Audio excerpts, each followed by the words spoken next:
Salut les cadavres, bienvenue dans cette nouvelle vidéo. C'est la première de l'année 2023, ça fait un petit moment que je me dis que faut que j'en fasse plus, qu'il faut que je trouve le temps. Je vous avoue que les sujets sont pas absents, il y a plein de choses que j'aimerais bien couvrir.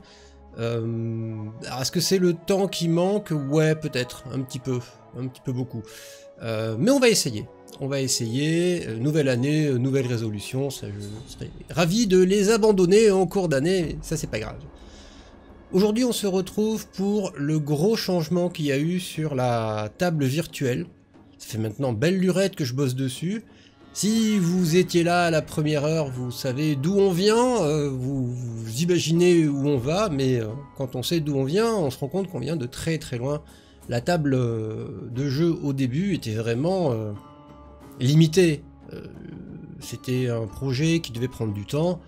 Je dois bien avouer que là on arrive dans des tréfonds de prestations, de fonctionnalités de plus en plus poussées, intéressantes, et du coup je passe un certain temps aussi, et ça je vous le montre pas, mais je passe un certain temps à les optimiser, à les alléger, à les réécrire pour qu'elles soient plus efficaces, mais bon ça c'est pas super intéressant. Aujourd'hui on se retrouve, comme vous pouvez le voir, nouvelle année, nouveau décor. J'ai un petit peu modifié les fonds visuels de l'appli en général, quoi. On se retrouve donc avec ce fond un peu plus dynamique, un peu plus sympathique, qui met en œuvre des héros divers et variés en train de faire leur petit délire dans leur coin. Aime bien. J'ai trouvé ça plus soft, plus agréable à regarder peut-être. Il faut dire que depuis 1 an et demi, on s'était un petit peu, enfin moi en tout cas, je m'étais un petit peu habitué au look qu'il y avait avant et je faisais même plus attention. Ça fait du bien de temps en temps de changer un petit peu de look. Même chose quand on se rend sur les tables de jeu en question. Certains d'entre vous reconnaîtront peut-être d'où vient le nouveau fond d'écran, d'autres pas. Et si vous voulez faire des spéculations, libre à vous. Moi je sais. On se retrouve sur la table telle qu'elle est présentement, on voit pas beaucoup les différences, hein. Il y a un petit indice quelque part, mais encore faut-il savoir où chercher. Je me suis fait une petite liste parce qu'il y a vraiment beaucoup de choses qui ont changé. Hop. Voilà. Premier changement d'ampleur. Et d'ampleur au niveau de la conception des parties, puisque cette table demande quand même un gros effort de travail pour qu'une partie de jeu de rôle soit prête. C'est-à-dire qu'il faut que je dessine les cartes, il faut que je trouve les images des nouveaux PNJ s'il y en a, et même au niveau des anciens, il faut que je fasse la sélection des PNJ susceptibles d'apparaître au cours d'une partie, etc., etc. Dans tous ces changements-là, sur le champ de bataille, il y a désormais l'apparition d'hexagones. Fini les cartes avec des carrés. Je vous avoue que c'était toujours problématique quand les joueurs voulaient se déplacer en diagonale, d'avoir ce côté escalier de case en case. Je l'ai testé, on l'a testé, et ma foi, on a trouvé ça assez sympathique. Pas du tout problématique, énervant ou visuellement chiant. Donc désormais, alors, je peux mettre à la poubelle toutes les cartes en carré, et Dieu sait que j'en ai fait. C'est un peu dommage pour le cheptel de cartes que j'avais. Elles seront pas toutes convertibles en hexagone. Pour la bonne et simple raison que... alors, attendez, je vais juste remettre le tour en place. J'aime bien quand tout démarre à zéro. Certaines cartes, je les ai pas gardées en version dynamique. En version, j'ai qu'à modifier la grille en fait, donc pour le coup celles-là elles sont foutues. Celles que j'ai conservées en version modulaire, je pourrais substituer le quadrillage à l'hexagonage, je ne sais pas comment on dit. Est-ce que ça a eu des effets au-delà de la praticité du déplacement? Alors oui, deux. Le premier effet, c'est qu'il a fallu que je refasse tous les gabarits. Ils étaient prévus pour des carrés, or maintenant on est dans des hexagones, donc j'ai refait tous les gabarits, et d'ailleurs, je vous spoil un petit peu la suite, mais j'en ai profité pour faire tous les gabarits de tous les sorts qui existent et qui demandent des gabarits. Comme ça c'est fait, ils sont tous en hexagone. Ce qui est fait n'est plus à faire. Je suis un peu dans ce mode-là en ce moment, c'est-à-dire que je passe des heures et des heures à faire certains trucs, c'est même limite chiant. Sauf que je sais qu'une fois que ça sera fait, j'aurai plus à le faire et je serai très content de l'avoir sous la main. Les gabarits des sortilèges étaient un des trucs à faire absolument, puisqu'il était question de les refaire, autant tous les refaire d'un coup. Deuxième corollaire un petit peu embêtante éventuellement, c'est que beaucoup des décors que j'ai dessinés sont faits pour du carré. Ils étaient prévus pour occuper spécifiquement les cases de carré. Or maintenant les cases sont des hexagones et comme vous pouvez le voir, deux hexagones qui se touchent ne sont pas côte à côte, mais ils sont un petit peu en dents de scie. Donc pour le coup, alors je ne l'ai pas encore fait, mais il y a certainement certains décors que je vais devoir repenser un petit peu pour qu'ils arrêtent de faire des belles lignes droites, qui sont plus très pratiques maintenant, mais qui fassent un petit peu ce côté wave. Mais voilà, ça c'est à penser plus tard. Qu'y a-t-il? Oui, pendant que j'y suis. Petite fonctionnalité pas dégueu. Si je clique sur la gauche, vous voyez que apparaissent deux cases à côté de chaque effet visuel que j'avais avant. La première case où il y a un X, c'est pour choisir la trombine de l'effet. Si par exemple je sélectionne mur de feu et que je le fais apparaître, je vais le positionner sur les cases en question, vous pouvez voir que moi, et je suis le seul à le voir, les joueurs ne le voient pas eux, quand je passe ma souris dessus, vous voyez, ça me fait gentiment clignoter une case qui m'indique un chiffre. Ce chiffre, si je mets 5, c'est le chiffre qui apparaît dans la case, et c'est le nombre de tours de présence du mur de feu. Ça veut dire que si je passe au tour 2, par exemple, le nombre de tours où le mur de feu va rester est passé à 4. Et si je passe au tour 3 et au tour 4, etc., etc., vous voyez bien où je veux en venir. Ici, nous savons qu'il reste 2 tours au mur de feu, puis au tour 5, il reste 1 tour au mur de feu, et quand je passe au tour 6, le mur de feu disparaît tout seul. Ça veut dire que moi, en tant que maître de jeu, je n'ai pas à garder en mémoire la durée des effets que je pose sur la table. Si jamais je veux qu'un effet reste en permanence, j'ai qu'à marquer 0 dans la case. Si je marque 0, l'effet disparaîtra que si moi je le fais disparaître. À partir du moment où je rentre un chiffre, c'est qu'il a une durée et ça me permet d'éviter d'avoir à garder ça en mémoire. Voilà, ça c'est le changement hexagone, donc gabarit, et timer dans les gabarits. Vous voyez par exemple si je vais chercher encore plus gros, j'ai voilà, dissonance par exemple. Voilà l'effet de dissonance, ici.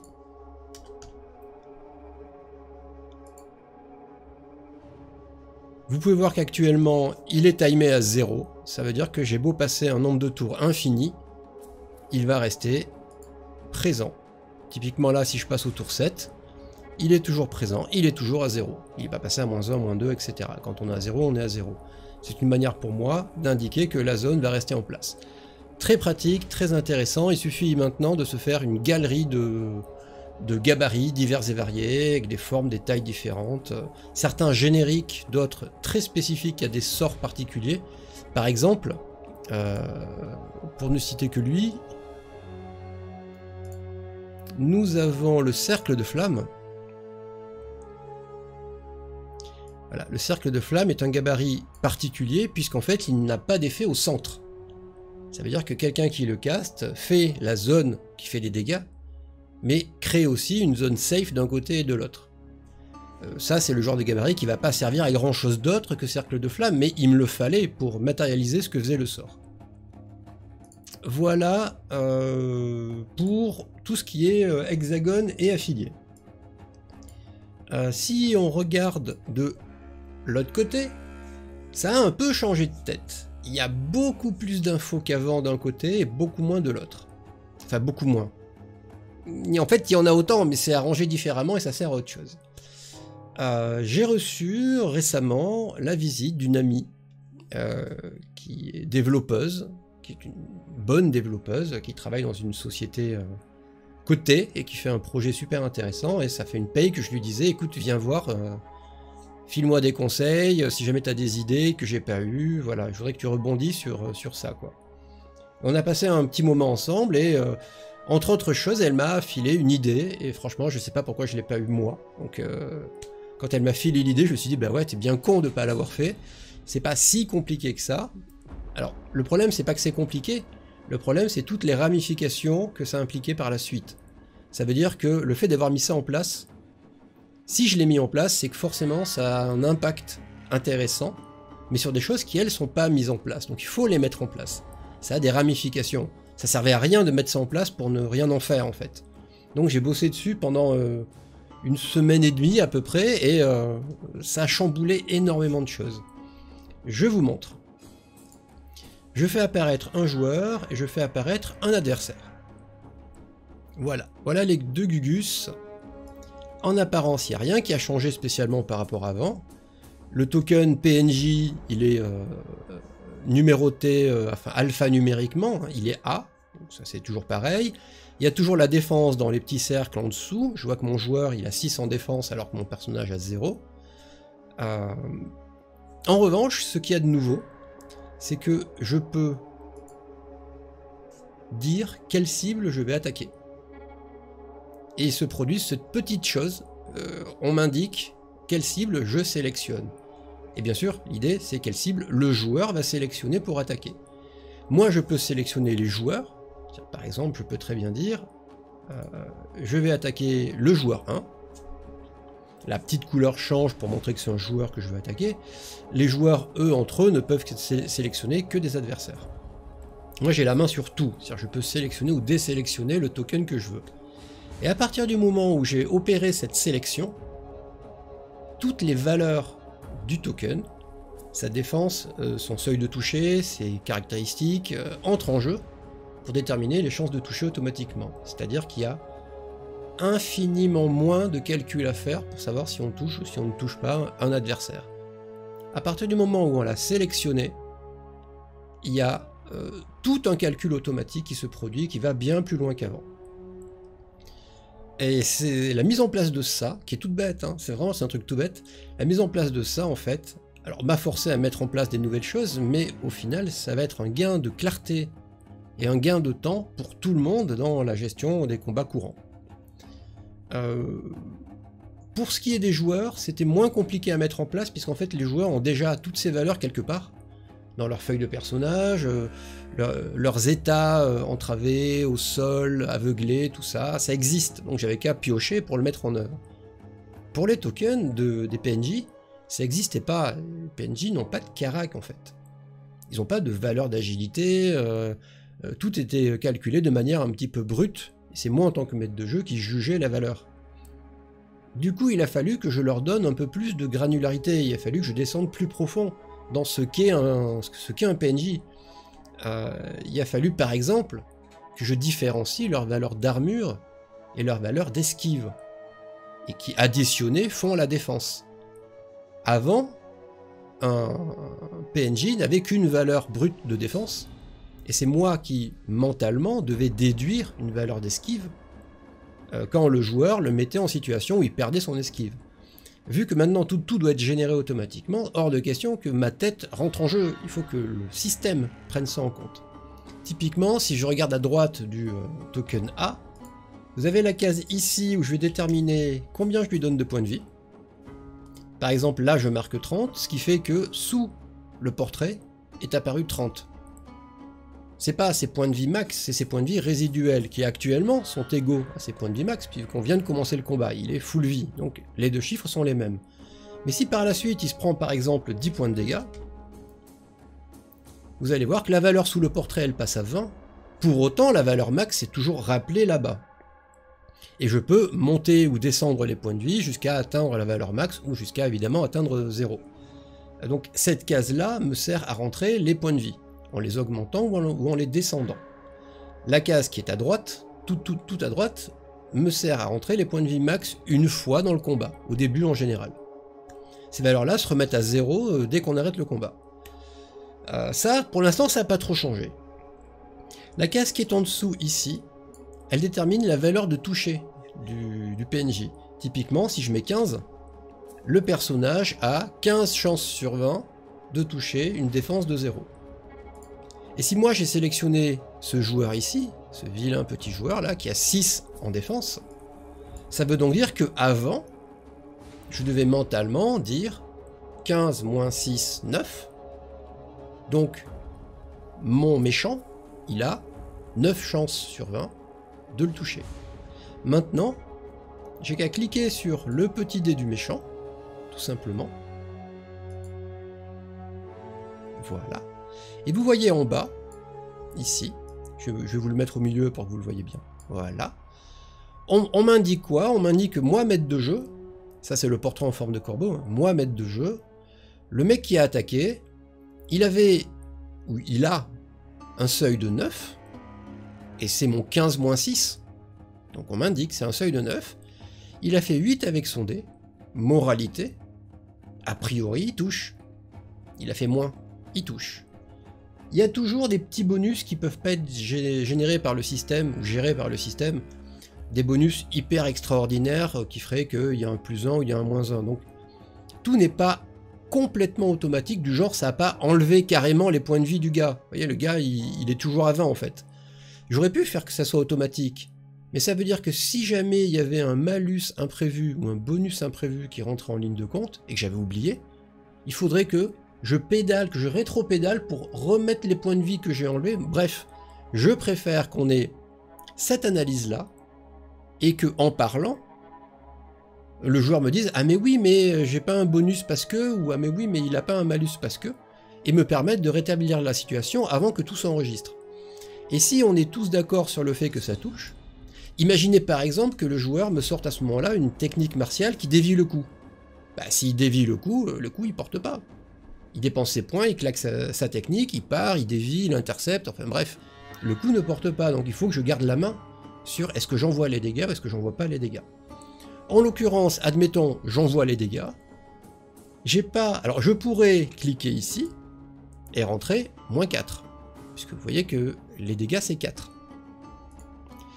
Plus simple, je n'ai qu'à cliquer sur le score de dégâts. Et le score de dégâts est enlevé directement des points de vie du token. Et vous pouvez voir que les dégâts du coup, les points de vie du joueur 1 sont passés de 60 à 56 juste parce que j'ai cliqué là-dessus. Ce qui est très pratique. Je peux aussi également faire taper les PNJ entre eux, c'est-à-dire que si je fais apparaître un deuxième PNJ, voilà, qui est ici, et que c'est lui que je sélectionne, ce sont ses valeurs à lui qui vont être prises en compte pour déterminer les dégâts. Vous voyez que lui, il a une défense de 0, contrairement au joueur. Si mon premier PNJ attaque le second, vous pouvez voir qu'ici, mon seuil, qui avant était à 9 parce que le joueur avait de la défense, bah il est full, il est à 15, vu que le mec il a une défense de 0. Donc il fait 6 avec le dé, moralité, a priori, et à moins qu'il y ait énormément de malus, il touche. Et du coup il y a 3 points de dégâts. Et si je clique sur les 3 points, alors je vais quand même donner des points de vie au joueur 2, enfin au PNJ 2, pardon, voilà, il a 10 points de vie. Si jamais je dis que ces 3 points de dégâts, vous voyez que ces points de vie, au vieux bonhomme, sont passés à 7. Donc je redirige les dégâts en fonction de qui a été ciblé. Ce qui me fait un petit gain de temps pas dégueu, ça m'évite d'avoir moi-même à taper le chiffre après avoir cliqué dans la case, c'est plutôt cool. Évidemment, pour toutes les choses qui peuvent pas être aussi automatiques que ça, par exemple un sort qui fait des dégâts de zone, pour le coup j'ai pas le bouton avec envoie tous les dégâts des tokens qui sont dans la zone. Voilà, pour l'instant non. Je vais devoir rentrer moi-même les petits scores à la main. Mais pour tous les dégâts directs, il y a ça qui est en place, et ma foi, c'est pas dégueu. Pareil pour la main secondaire, hein, au final. Si jamais je clique sur le petit score 3 par exemple, vous allez voir que les points de vie du vieux bonhomme, voilà, vont se réduire encore plus. Ça se voit pas non plus, et je vais pas essayer de vous le montrer parce que ça va demander 20 lancers de dés ou 30 lancers de dés, mais j'ai aussi modifié la façon dont sont gérés les critiques, les coups visés, les coups mortels. Alors, coups mortels, j'avoue, j'aimerais bien arriver à le montrer, mais bon, Je ferai un cut, hein, je ferai un cut jusqu'à ce que j'ai la bonne valeur, quoi. Voilà, premier cas de figure, la main droite a fait 1 sur le dé. Elle a fait 1 sur le dé, donc au lieu qu'il y ait marqué réussite, bah, il y a marqué critique. Et pour le coup, pas la peine de faire des calculs, hein, le 1 touche automatiquement et c'est forcément un critique. Donc il y a marqué critique, c'est plutôt sympa.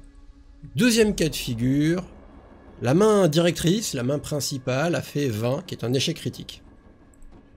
Du coup, il n'y a pas les calculs pour la main secondaire. Quand un joueur ou qu'un PNJ fait un 20 sur son dé, avec l'arme principale ou l'arme secondaire, on ne tient compte d'aucune valeur, c'est la fin du tour pour lui. Donc forcément, c'est pas la peine d'encombrer la page avec 40 000 valeurs où le mec va pas remarquer qu'il a fait 20 et donc du coup va commencer à faire des calculs. On voit que les dégâts apparaissent pour une bonne et simple raison, quand on fait un échec critique, on s'inflige soi-même les dégâts. Alors, si jamais c'est un joueur qui fait ça, j'ai qu'à cliquer sur le score du dé, sur le 3, là, pour l'enlever directement du joueur qui a fait l'échec critique. Je peux pas le faire actuellement pour les PNJ parce que je ne traque pas qui a attaqué. Je traque qui est attaqué, mais je ne traque pas qui a attaqué. Donc du coup, c'est moi à la main qui va rentrer les scores. J'aimerais avoir le dernier cas de figure, donc je vais relancer mes dés jusqu'à l'avoir. Cas de figure numéro 3, un peu comme le numéro 2, sauf que cette fois-ci, c'est la main secondaire qui a fait le 20, qui a fait l'échec critique. Du coup, on ne tient pas compte de tout ce qui était calculé en main droite, comme ça il n'y a pas de confusion possible, et toujours pareil, les dégâts s'auto-infligent en fait, et je peux les rediriger sur un joueur, et je dois les rentrer manuellement sur un PNJ. On va essayer de provoquer le quatrième cas de figure, et le dernier est le plus compliqué à faire apparaître. Et ben voilà, il n'y a pas fallu longtemps, je suis chanceux. C'est quand on fait le maximum sur le dé, quand on fait ce qu'on appelle un coup mortel. Vous voyez qu'apparaît mortel, hein, pour indiquer quand même que c'est un coup mortel, et en fonction de l'endroit où ça a tapé, ça indique au-dessus de la case quel est l'effet possible. C'est pas l'effet qui s'applique automatiquement, puisque la personne elle a un jet à faire pour l'avoir ou ne pas l'avoir.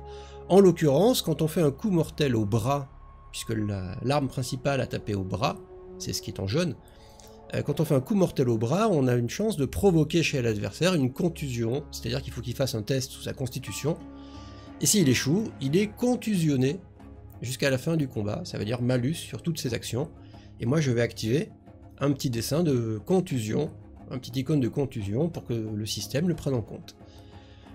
Si jamais ça avait été à la tête par exemple, ça aurait été aveuglé, test de constit, ou aveuglé jusqu'à la fin du combat, etc. etc.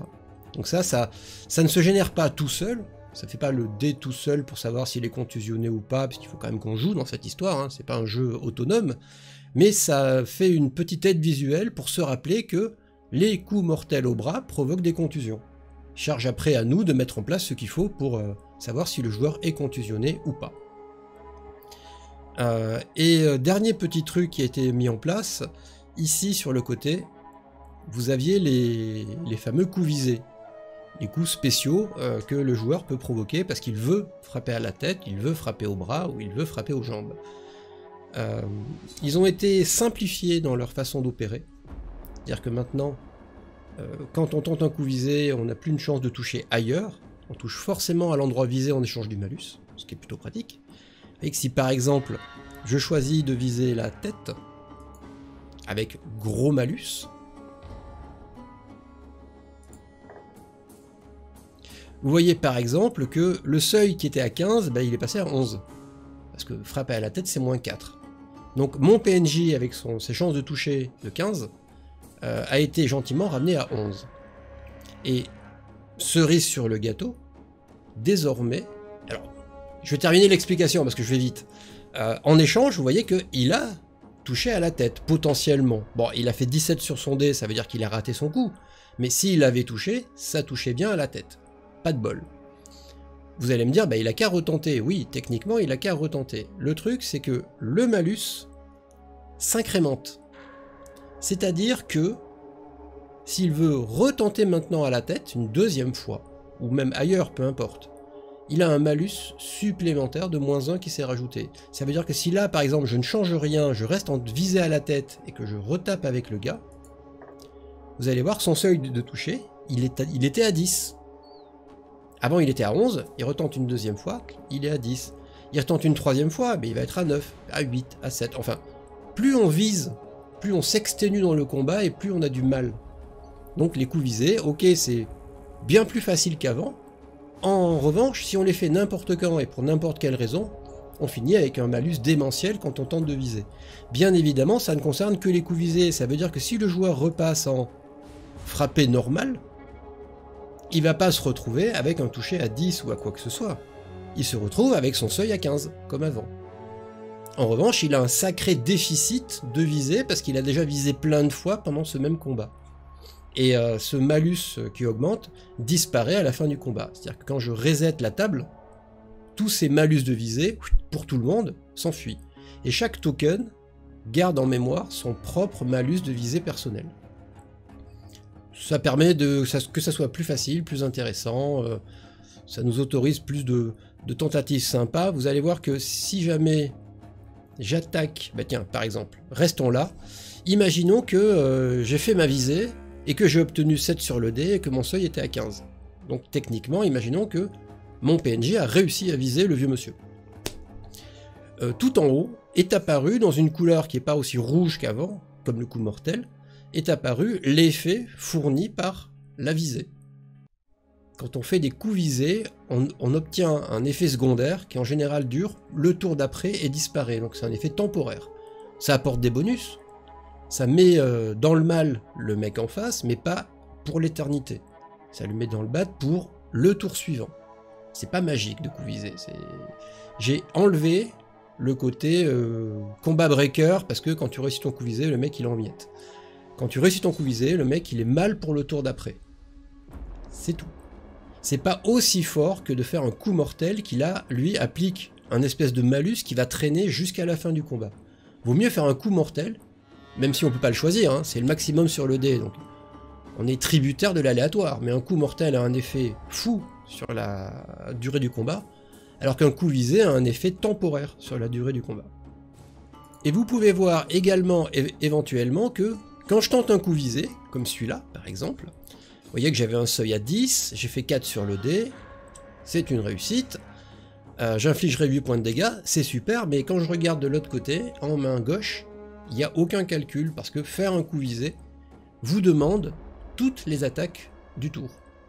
Choisir de faire un coup visé, ça veut dire ne pas frapper avec sa main gauche, ça veut dire je me concentre sur ma main droite, donc pas la peine de faire les calculs. Voilà, beaucoup de choses qui ont été mises en place. Si je retourne sur la partie droite, il y a désormais, sous les PNJ, une rangée de plus de petits boutons sur lesquels je peux appuyer. C'est pour leur attribuer les mêmes états que les joueurs, à savoir assommer, à terre, position élevée, aveugler, entraver ou attaquer de dos. Comme ça, je génère tous les bonus. Si jamais le méchant qui tape depuis le début là, je clique sur ce petit bouton là. Moi, visuellement, il va s'allumer.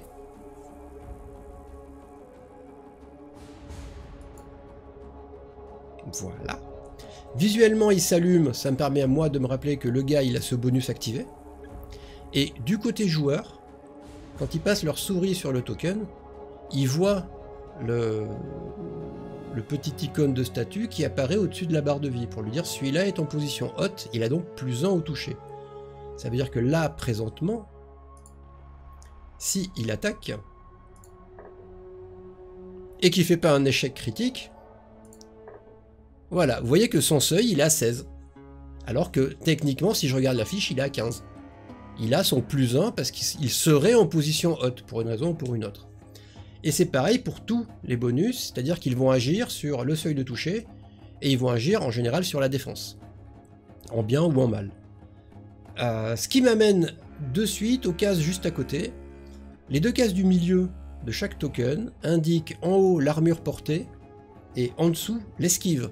Ça veut dire que mon joueur, mon PNJ pardon, A, qui est ici, actuellement il a 0 en défense, je peux dire qu'il porte une cotte de maille et qu'il a suffisamment de dextérité pour avoir un bonus de 2 en esquive. Du coup, sa défense est à 5. Et si jamais il se retrouve à terre, par exemple, à terre, on n'a plus son bonus d'esquive. Donc s'il se retrouve à terre, vous allez voir que sa défense, elle passe à 3. En fait, il n'a plus que son armure. Et quand il va se relever, j'ai qu'à enlever l'icône, il retrouve son esquive, et sa défense repasse à 5.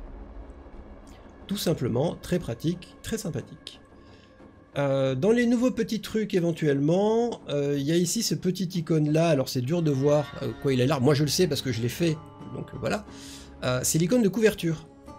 Imaginons par exemple qu'il y a un tas de caisses entre ces deux personnages, et que le vieux papy, en représailles, il décide d'attaquer le mec qui veut lui sauter dessus.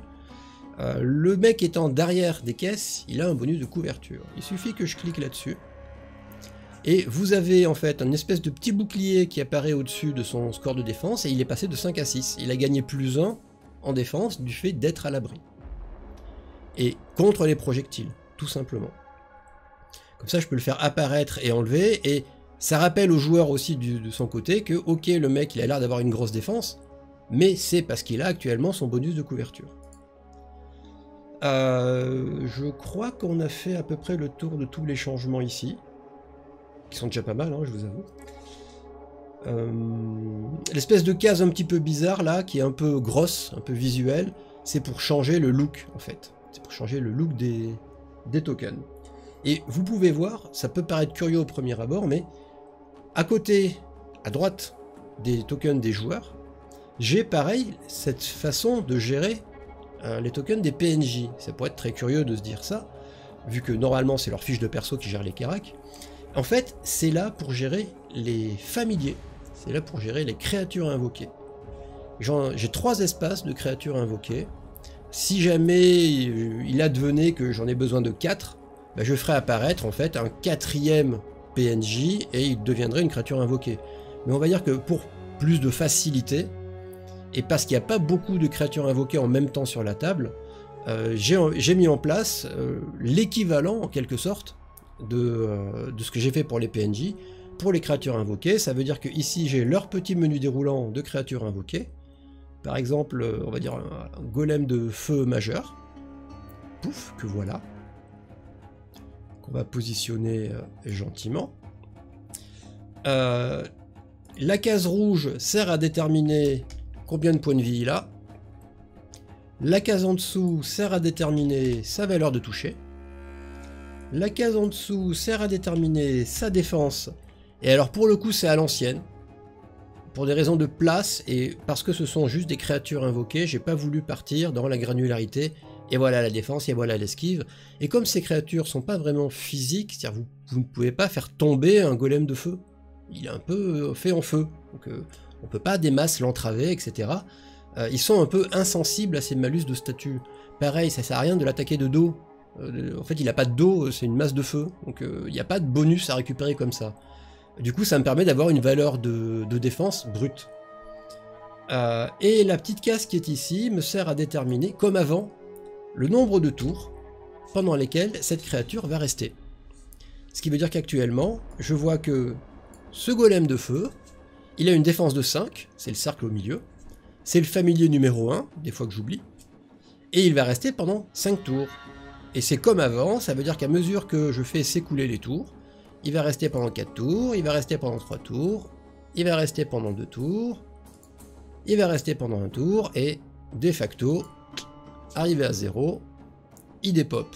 Il est plus là, sauf si le joueur a repayé, ça refresh, et moi j'ai qu'à réinscrire la nouvelle durée, et on repart comme en 40. Donc voilà pour la gestion des familiers, qui avant se trouvait planqué ici en bas, qui rajoutait une case, mais du coup, comme c'était en bas et qu'on est très proche du bas de la page, je ne pouvais pas me permettre de faire une espèce de... Il y a plein de cases pour chaque token. Tout comme avant, il y avait 8 emplacements, c'était énorme, c'était limite too much, et j'aurais jamais 8 créatures invoquées différentes, c'est ingérable quoi. Je me débrouillerai bien autrement si jamais c'est le cas.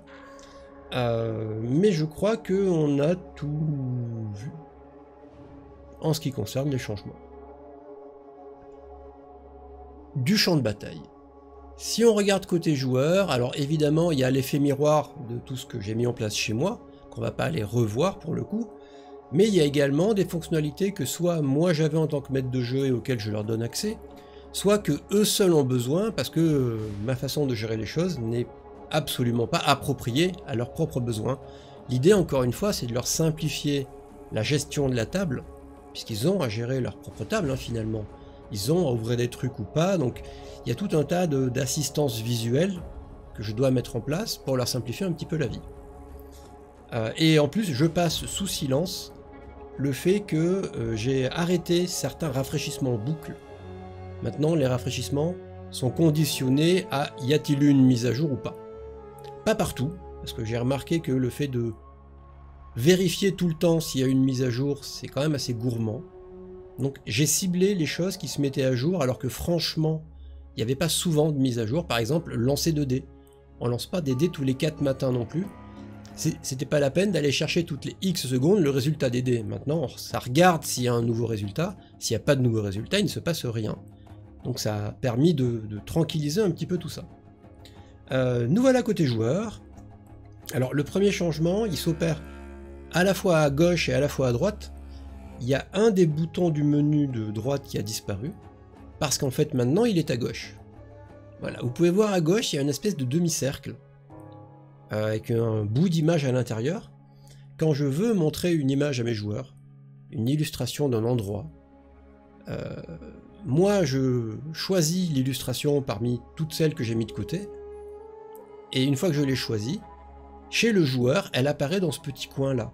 Et en fait, il n'a qu'à mettre la souris dessus, et la fenêtre grandit et lui montre l'illustration que je veux lui montrer. Et tant que la souris reste dessus, l'illustration reste là, et dès que la souris s'en va, le truc retourne dans son coin, peinard.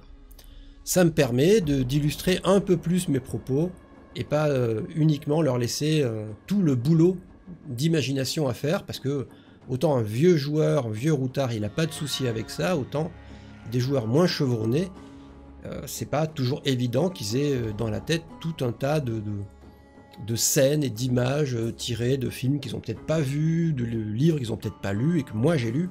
Et du coup, je peux pas faire des références permanentes pour les aider à comprendre ce que je veux leur montrer. Il faut aussi que j'ai cette assistance visuelle, qui avant était dans un menu et donc il fallait ouvrir le menu pour avoir l'idée de voir ce qu'il y a dedans et ça faisait une fenêtre en plus qui traînait sur la table. Là, c'est une espèce de pop-up en fait qui est planqué là-haut. Premier truc qui a été rajouté pour eux. Petit ajout également, quand un joueur lance un dé, le résultat s'affiche dans sa case et souvent les joueurs me demandaient de vider la case, de reset la case quand ils avaient à faire un deuxième jet du même style pour être bien sûr qu'ils ne fassent pas 2 fois le même score, auquel cas nous on n'avait pas d'alerte visuelle. Du coup le joueur lui-même peut le faire maintenant, c'est-à-dire que s'il veut vider sa case, il n'a qu'à faire un clic droit sur la case et elle se vide pour tout le monde. Comme vous êtes des gens attentifs, vous avez remarqué que j'ai légèrement changé de vêtements, je suis en retour de soirée, j'ai dû m'interrompre parce que je devais aller quelque part. On en était où? On en était à... Alors, pour être précis, quand j'ai tourné ce qui s'est passé juste avant, au moment où j'ai dit et je ne peux pas envoyer les dégâts parce que je ne traque pas qui est attaqué, je me suis dit en même temps, mais t'es bien con de ne pas traquer qui est attaqué pour ne pas envoyer les dégâts directement. Et du coup, avant de reprendre le tournage, bah, j'ai fait en sorte que je traque celui qui attaque, histoire que quand il fasse un échec critique, comme c'est présentement là le cas, j'ai qu'à cliquer sur 4 pour que ça envoie les dégâts directement dans les 20 points de vie du token A qui vient d'attaquer. Suffit de cliquer et il passe de 20 à 16. Voilà, comme ça la petite fonction est rajoutée et honnêtement ça aurait été dommage qu'elle ne le soit pas. Je balaye rapidement tout ce qu'on doit voir. Oui, éventuellement pour ceux qui n'ont pas remarqué, si je vais chez un joueur, je disais donc si je vais chez un joueur, le clic droit ressemble à ça maintenant. Voilà, un menu radial plutôt discret, qui se fond plutôt bien dans la masse, avec les 4 options qui lui permettent d'accéder directement soit à son inventaire, soit à ses talents. soit à sa feuille de perso, soit aux notes qu'il peut prendre pendant le jeu. C'était petit bonus, mais au moins comme ça, c'est couvert. Et dernière chose enfin, et pour ça il faut que je me rende sur la table, oh je sais pas trop, la mienne en fait. C'est quelque chose que j'ai avec uniquement le joueur 3. C'est la gestion... C'est la gestion des PNJ qu'il a à son service et qu'il peut envoyer en mission. On l'avait déjà vu la fois d'avant. Elle a un petit peu changé, enfin un tout petit peu changé. Vous pouvez voir maintenant que sous le portrait des différents PNJ, en fait, il y a intégré un système de chat. Chacun a son chat, alors actuellement il n'y a rien d'écrit dedans, hein. Chacun a son chat et moi ici j'incarne les PNJ, donc je peux écrire des phrases, des messages que les PNJ envoient aux joueurs. Et le joueur de son côté, lui, ben, il a la même chose, mais quand il écrit, c'est le joueur qui écrit avec son nom qui apparaît devant le message, alors que moi c'est le nom des PNJ qui apparaît devant le message. Et donc il va pouvoir y avoir des échanges de messages entre les PNJ et le joueur. Et il y a une sorte d'historique jusqu'à 10 messages antérieurs. Et après ces 10 messages, ça disparaît dans le néant en fait. Un peu comme la mémoire humaine qui balaye des conversations. Hein, le but, c'est pas d'avoir un historique absolu et parfait de ce qui s'est dit, mais c'est de garder une trace des récents échanges. Et bien évidemment, c'est pas fait pour chatter en direct, hein, c'est fait pour envoyer des lettres, envoyer des messages qui mettent du temps à arriver, et les réponses mettent du temps à arriver. Voilà, ça permettra de traquer plus facilement ce qui a été dit et conseillé par le joueur à ses PNJ. Voilà, c'était très facile à mettre en place, très léger. Ça manquait un peu, ça fait un moment que je me disais est-ce qu'il faut un chat, est-ce qu'il faut pas un chat. Je suis pas persuadé que les joueurs entre eux aient besoin d'un chat en fait, ça m'étonnerait. Mais ça reste à eux de me le demander si jamais ils sentent que franchement il y aurait besoin. Mais en tout cas, il y en a un maintenant entre le maître du jeu dans son interprétation de certains PNJ et le joueur. Mis à part ça, le reste pour l'instant n'a pas changé. Je crois qu'on a fait le tour. Je passe en revue. Ouais. Ouais, on a fait le tour. C'est déjà pas mal, hein. C'est déjà pas mal. Le fait de mettre en place cette histoire de ciblage des adversaires sur le champ de bataille, bah, à l'air de rien, ça a eu un impact énorme puisqu'il a fallu vraiment réécrire tout ce qui concernait les tokens derrière, la façon de les gérer, la façon d'interagir avec eux. Mais c'est un grand plus. C'est vraiment une grande facilitation du résultat final, quoi. Eh ben les cadavres, pas plus pour moi, hein. On est en V5, on est bien en V5. On a mis beaucoup de choses en place pour se faciliter la vie, je suis assez content. Là je vois du coin de l'œil qu'il y a 2 images de tokens qui n'apparaissent pas, je sais pas encore bien pourquoi. Sans doute parce que c'est des tokens que j'ai virés en fait. Cet emplacement effets spéciaux sur le côté, au départ c'était pour des effets spéciaux visuels et jolis, et puis voilà, genre ils n'ont pas d'autre impact que d'être visuellement présents. Et je me suis rendu compte que en fait, un effet visuel, quand tu le mets en jeu, tu as besoin de savoir à quelle case il commence, à quelle case il s'arrête. Et du coup, je peux pas me contenter bêtement d'un effet visuel, comment dire, on va dire juste présent. J'ai besoin de savoir jusqu'où il va. J'ai besoin de savoir jusqu'où il va et qu'est-ce qui concerne. Et du coup, tous ces jolis effets un petit peu transparents, en réalité, pendant un combat, j'en ai pas besoin parce que ils mettent pas des masses en fait. Si je dis qu'il y a de la brume et que je mets un effet visuel de brume, le problème des effets visuels de brume, c'est qu'ils couvrent globalement une certaine zone, mais si je mets une carte derrière, vous allez voir que c'est pas si parlant que ça, quoi. Voilà, si je mets ça par exemple, c'est compliqué de dire à quel moment quelqu'un rentre ou sort de la brume, c'est sujet à discussion. Par exemple, la case qui est ici en bas, elle est un peu couverte, mais pas trop, donc je suis pas convaincu par ces effets-là. Dommage, parce que techniquement ils sont jolis, mais en vrai ils sont pas pratiques, et je préfère un effet qui est hexagonalement dessiné, et qui me dit avec précision si quelqu'un est dedans ou n'est pas dedans. Donc il va y avoir un ménage de toutes les images d'effets spéciaux pour ne conserver que celles qui sont stratégiquement utiles et pas juste jolies. Et ben voilà, je crois qu'on a fait le tour. Je vais pouvoir vous laisser. Bon jeu à vous, que vous jouiez. Rendez-vous peut-être in-game. Ciao les cadavres.